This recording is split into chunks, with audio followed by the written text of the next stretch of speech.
Hi guys, so this is part 2 of the reptile collection video. First up is my 2 adult crested geckos. The one right at the front here is my male. I believe he's just a normal crested gecko. He has got Dalmatian on him as well. And here is the female, which she currently isn't really fired up at the moment, but she is a yellow tiger crested gecko. So that's actually a good point to bring on to the newest babies from these guys.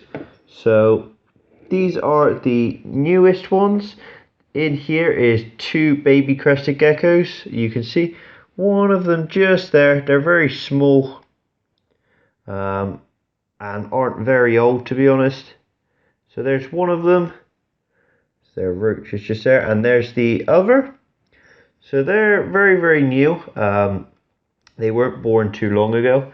I've actually got 4 more eggs that are incubating at the moment that should be hatching soon. But there's my pair of crested geckos. So those guys are really, really cool.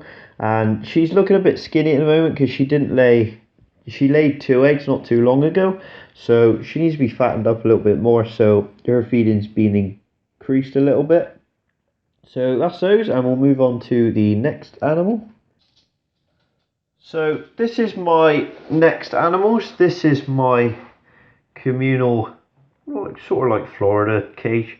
In here currently is my American green tree frog, and there is 2 normal green anoles in the far corner. There's one of them, and the other is just moving about in the back. So they're in this 45 by 45 by 60 Exoterra now. The red-eyed tree frogs, which we'll see in a minute, will be going in there with these guys soon, as I plan to use a smaller cage for something else, and it just gives them a little bit more room to explore and a lot more foliage that they can actually hide in. So that's those guys. They're doing very well in this. They've got a their heat baskins point and their T5 bulb, which is absolutely brilliant for green anoles. It's the recommended UVB source for them, as they are an active basker species and require a lot of UV. So that's their setup. Eventually the plastic plant will be gone. It will be all live plants. So we'll move on to the... So this is my next cage. This is the cage of the strawberry dart frog. So you can see it's very well planted in here. The plants have grown extremely well since the last video. We'll have a look and see if we can find him in here. He does hide quite a lot. They're very nervous frogs.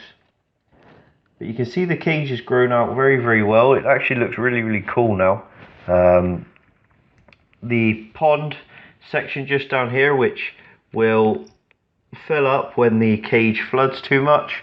I'll show you from an outside view. So when the cage fills up too much, it will basically cause the pool to form, which he sometimes goes and sits in. But you can see it's growing very, very well. So we'll move on to the next cage, which luckily enough is directly next to this one. So this is the cage that the red-eyed tree frogs are in currently. You may remember this was what the green anoles were in also. They will be being moved in with the green anoles. The male is just there, and the female is right. I'll zoom in. You can see her right in the far corner there. They're not very active during the day. They sort of wake up after all the lights have gone out.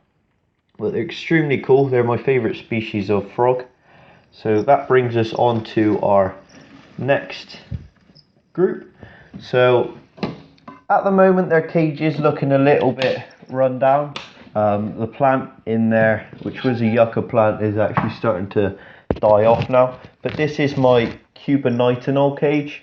So you can see the big female just there, and the one I believe is a male right at the back there. It is in the morning, so these guys still haven't fully woken up.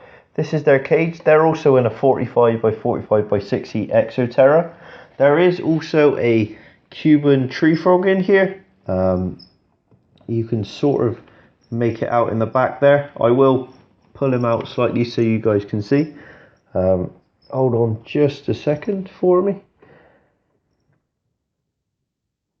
while I catch him out of the corner.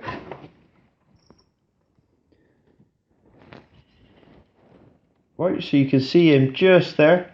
This is my Cuban tree frog. I believe it is a female.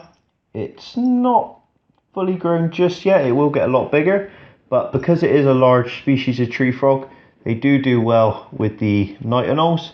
Stuff like green tree frogs won't, as they would actually be eaten by them. However, these guys are doing well. They have both a UV strip and also a mercury vapor. So they again require a lot of UVB and a good basking point. So they enjoy that, as well as their water source just there. The frog enjoys to go in. The anoles don't really do anything towards it. So that's all of my other part of the collection. I am planning to get some more stuff.